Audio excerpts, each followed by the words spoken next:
UPPL দলে কৈছে যে আপোনালোকে ভয় খাইছে কাৰণ ইমান আগতীয়াকৈ এইবিলাক ভয়ছে এইবিলাক নাটক কৰি লাভ নাই বাদ দে মই কৈছোঁ আপোনালোকৰ বছৰত আজি গুৰুত্বপূৰ্ণ মই কথা কৈছোঁ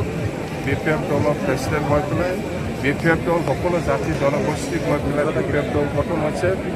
অকল বড়ো জাতিৰ কাৰণে নহয় সকলো জাতি জনগোষ্ঠীক হৈ পেলাই আমি BPF দল কৰিছোঁ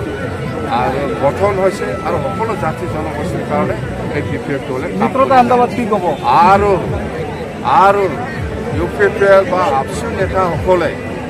যিটো ইউনিফিকেশ্যনৰ কথা কৈ আছে এইবিলাক লাভ যদি ইউনাইট হ'ব লাগে BPF দলে ইয়াত এগ্ৰি আমি আগুৱাই যাম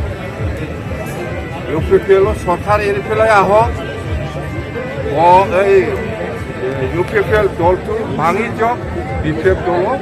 ভাঙিবৰ কাৰণে ৰেডি আছে আমিও আগুৱাই যাম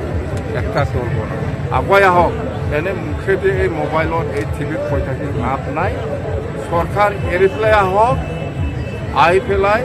দলটো ভাঙক BPF দলক এগ্ৰি আছে দলটো ভাঙিবৰ কাৰণে আৰু আমি এক কৰি পেলাই একটা পাৰ্টি বনাম বাছ UPPL সংকটত পৰিছে নেকি UPPL বৰ্তমান সংকটত আছে নেকি UPPL সংকট এইবিলাক সুধিবই নালাগে সংকটত থকা কাৰণেতো এইবিলাক বাহানা কৰি আছে যে ইউনাইট হ'ব লাগে কেনেকৈ ইউনাইট হ'ব ইউনাইট যদি হ'ব লাগে আপুনি চৰকাৰে এৰি পেলাই আহিব লাগিব ইয়াৰ পিছত দলটো ভাঙিব লাগিব BPF দলক আগুৱাই পেলাই দলটো ভাঙাই দিয়ে একেটা চৰকাৰটো নহয় একেটা পাৰ্টি আমি বনাম হৈছেতো ৰাষ্ট্ৰীয় দল আৰু যদি দল ভাঙাব নোৱাৰে চৰকাৰে এৰি পেলাই আহক যদি দল ভাঙাব নোৱাৰে চৰকাৰে এৰি পেলাই আহক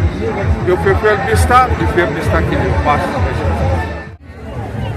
আমাৰ সভাপতিদেৱ আৰু কেণ্ডিডেটসকল আছে তেখেতসকলৰ সেই আধাৰ কথা শুনি আজি মিটিঙত সমাধান কৰিম এতিয়া সকলোকে আমাৰ ছাত্ৰীসকলকে এবাৰ চাউটিং দিয়ক BPF